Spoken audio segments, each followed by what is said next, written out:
Hello, Lillian. Hello, Crystal, Althea, Aurelia, and hello to any other little boys and girls that might be listening to me today. Today we are reading Blueberries for Sal by Robert McCloskey.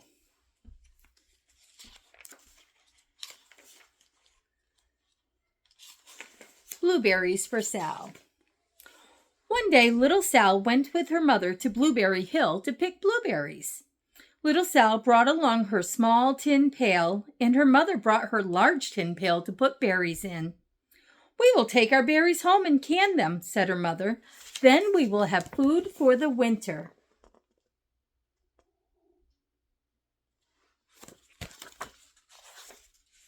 Little Sal picked 3 berries and dropped them in her little tin pail.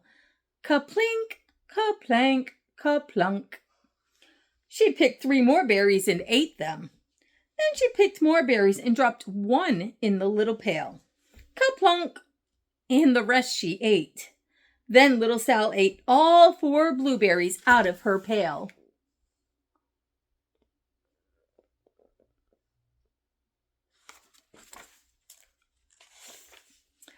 Her mother walked along slowly through the bushes, picking blueberries as she went and putting them in her pail. Little Sal struggled along behind, picking blueberries and eating every single one.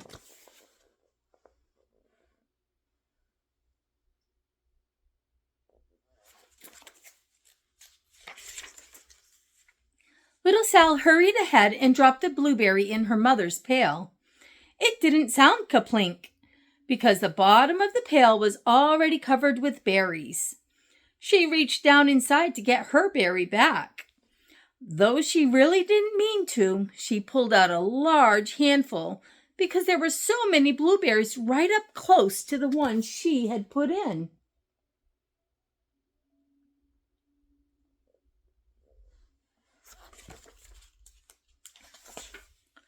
Her mother stopped picking and said, "Now, Sal, you run along and pick your own berries.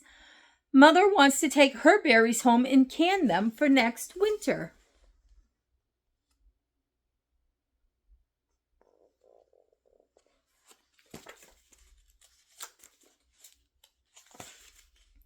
Her mother went back to her picking, but little Sal, because her feet were tired of standing and walking, sat down in the middle of a large clump of bushes and ate blueberries.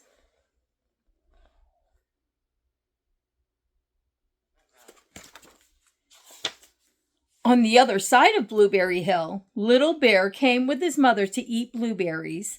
"Little Bear," she said, "eat lots of berries and grow big and fat.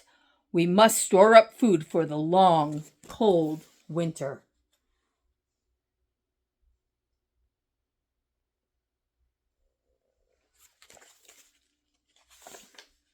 Little Bear followed behind his mother as she walked slowly through the bushes eating berries. Little Bear stopped now and then to eat berries. Then he had to hustle along to catch up.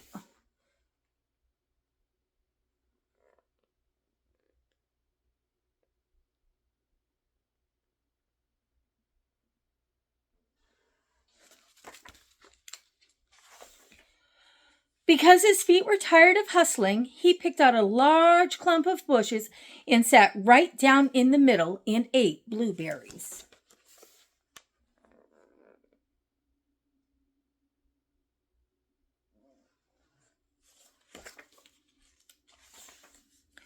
Over on the other side of the hill, little Sal ate all of the berries she could reach from where she was sitting.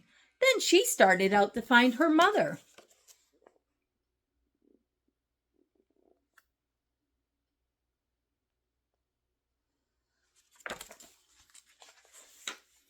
She heard a noise from around a rock and thought, "That is my mother walking along."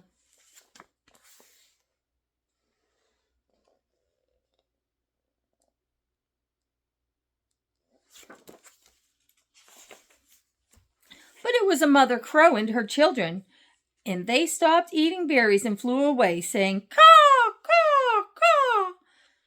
Then she heard another noise in the bushes and thought, "That is surely my mother, and I will go that way."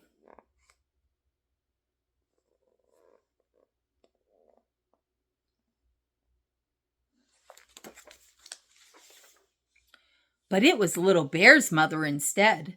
She was tramping along, eating berries, and thinking about storing up food for the winter. Little Sal tramped right along behind her.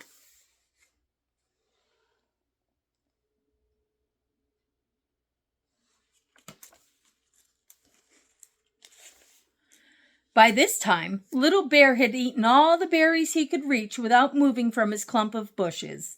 Then he hustled off to catch up with his mother. He hunted and hunted, but his mother was nowhere to be seen. He heard a noise from over a stump and thought, "That is my mother walking along."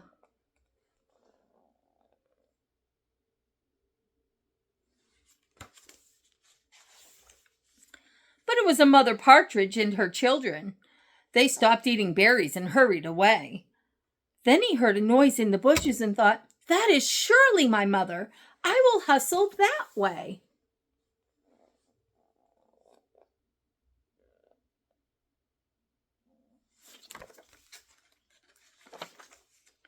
But it was Little Sal's mother instead. She was walking along, picking berries and thinking about canning them for next winter. Little Bear hustled right along behind her.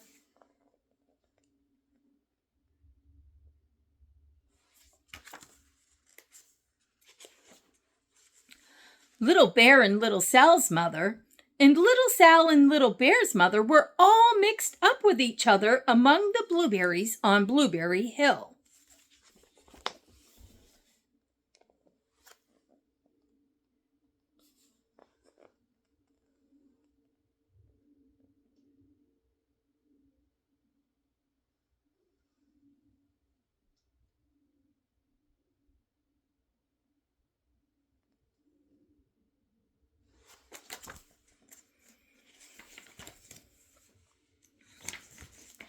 Little Bear's mother heard Sal walking along behind her and thought it was Little Bear. And she said, "Little Bear, munch, munch, eat all you can possibly hold. Swallow." Little Sal said nothing.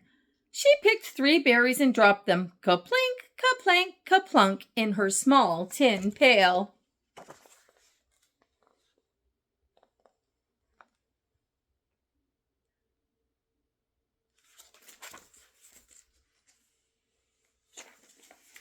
Little Bear's mother turned around to see what on earth could make a noise like ka-plunk. "Grumph!" she cried, choking on a mouthful of berries. "This is not my child. Where is Little Bear?" She took one good look and backed away. She was old enough to be shy of people, even a very small person like Little Sal. Then she turned around and walked off very fast to hunt for Little Bear. Whoops.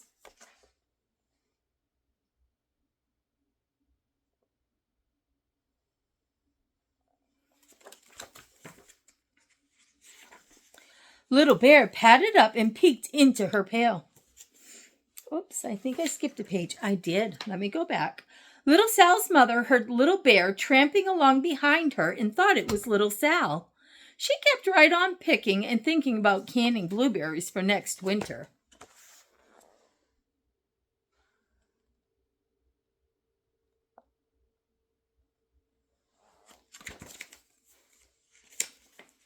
Little Bear padded up and peeked into her pail. Of course, he only wanted to taste a few of what was inside, but there were so many and they were so close together that he tasted a tremendous mouthful by mistake. "Now, Sal," said Little Sal's mother without turning around, "you run along and pick your own berries.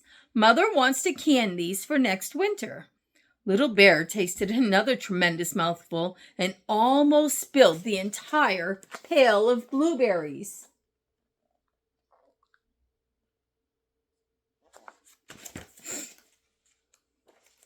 Little Sal's mother turned around and gasped, "My goodness, you are not Little Sal. Where, oh where is my child?" Little Bear just sat munching and swallowing and licking his lips. Little Sal's mother slowly backed away. She was old enough to be shy of bears, even very small bears like Little Bear. Then she turned and walked away quickly to look for little Sal.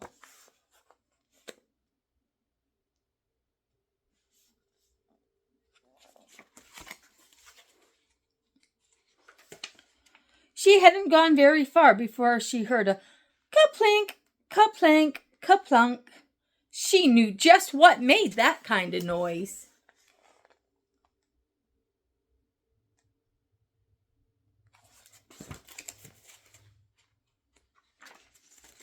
Little Bear's mother had not hunted very long before she heard a hustling sound that stopped now and then to munch and swallow. She knew just what made that kind of noise.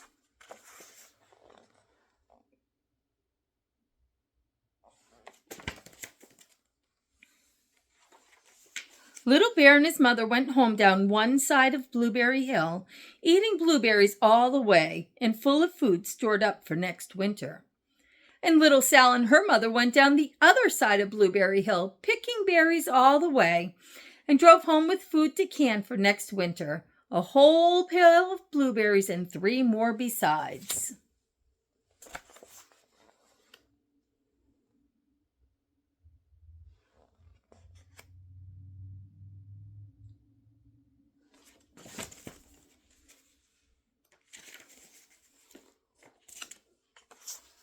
And here they are in their kitchen doing the blueberries.